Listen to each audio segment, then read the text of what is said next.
रूपाली काकड़ी अपनी बेटी को दूध दिए बिना नहीं रहती थी, लेकिन उसके लिए जो दूध रूपाली बाजार से खरीद रही थी उससे बेटी बीमार पड़ रही थी। महीनों तक बच्ची को पेट में गंभीर इन्फेक्शन रहा। बहुत सारे मेडिकल टेस्ट हुए, तब जाकर डॉक्टर ने बताया कि इसकी वजह मिलावटी दूध था। जब डॉक्टर ने उसका दूध बंद करने को कहा तो महीने भर में ही उसकी सेहत सुधर गई। उस दौरान मैंने बाजार में उपलब्ध दूध की क्वालिटी के बारे में रिसर्च की और मुझे पता चला कि 79% दूध मिलावटी है। बेचने के लिए दूध की मात्रा बढ़ाने के चक्कर में किसान या खुदरा विक्रेता दूध में पानी या दूसरी चीजें मिला सकते हैं। इसलिए रूपाली खुद मैदान में उतर आईं। पुणे के बाहरी इलाके में उनकी खेती की जमीन है। यहाँ उन्होंने अपना हाई क्वालिटी टॉक्सिन मुक्त दूध उत्पादन शुरू किया।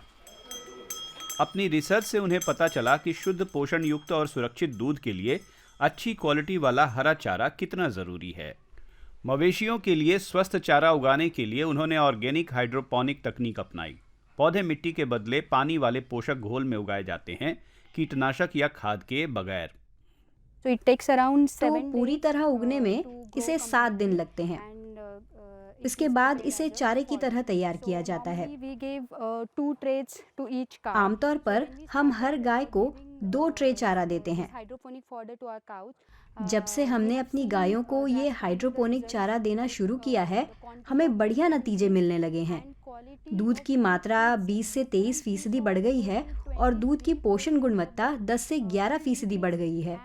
10 to 11% of the values, nutritional values are changed. लेकिन अधिकांश डेयरी किसान और उनके मवेशियों की कहानी बिल्कुल ही अलग है।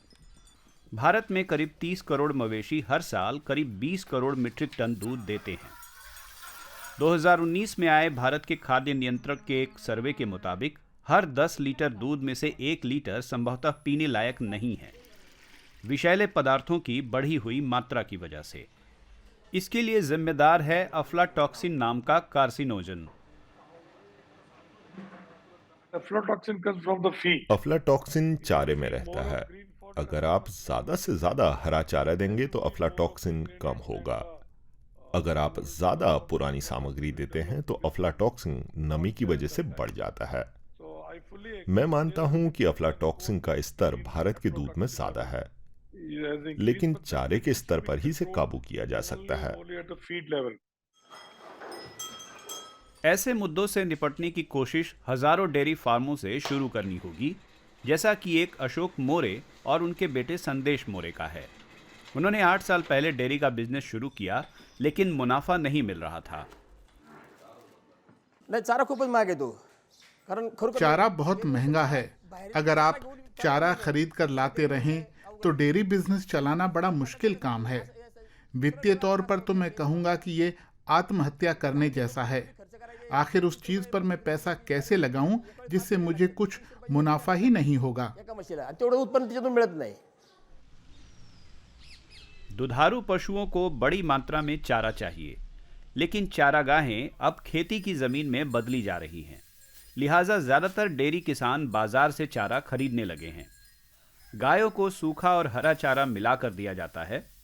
खर्च बचाने के लिए किसान अक्सर घटिया किस्म का सूखा चारा डालते हैं। पुराने या नमी में रखे सूखे चारे पर फफूंद लगने की ज्यादा आशंका है। यही फफूंद अफ्लाटॉक्सिन पैदा करती है। जब गाय ऐसा चारा खाती है तो वो विषैला पदार्थ उनके दूध में आ जाता है। मवेशियों के विशेषज्ञ दिनेश भोसले कहते हैं कि सस्ता चारा डेयरी उत्पादन पर असर डालता है। Unfortunately, what's happening? दुर्भाग्यवश होता ये है कि चाहे कोऑपरेटिव हो या प्राइवेट डेयरियां जिन्हें किसान दूध बेचते हैं, इन सभी को जो चारा सप्लाई हो रहा है उसकी क्वालिटी अच्छी नहीं है। वो सस्ता चारा ले रहे हैं जो जानवर के किसी काम का नहीं है। Not helpful to the animal. Come quality वाला चारा दूध की मात्रा को भी प्रभावित करता है। उत्पादन और क्वालिटी को बढ़ाने की कोशिश में मोरे परिवार ने ई फीड नाम के स्टार्टअप की सेवाएं ली। कंपनी के ऐप में अलग अलग नस्लों वाली देसी गायों की आहार और पोषण जरूरतों की लिस्ट तैयार की गई है। उत्पादन बढ़ाने के लिए समाधान भी सुझाए गए हैं। हमने देखा है कि ज्यादातर किसान इंटरनेट पर सर्च करते हैं कि खुद चारा कैसे बनाएं। समस्या ये है कि उन्हें चारे के बारे में ज्यादा कुछ नहीं पता। उन्हें ये भी नहीं पता कि उसे ज्यादा पोषणयुक्त बनाने के लिए उसमें क्या क्या मिला सकते हैं। तो सूचना की एक परत यहाँ उपलब्ध नहीं है। हमारी एप्लीकेशन में एक न्यूट्रिशनल कैलकुलेटर है जिसके जरिए आप ये बता पाएंगे कि आपके पास क्या है और वो आपको बताएगा कि उनके खाने में कौन सी चीज की कमी है। ऐप की सूचना की बदौलत मोरे परिवार न सिर्फ ज्यादा दूध निकाल पा रहा है बल्कि उनकी क्वालिटी भी सुधर गई है।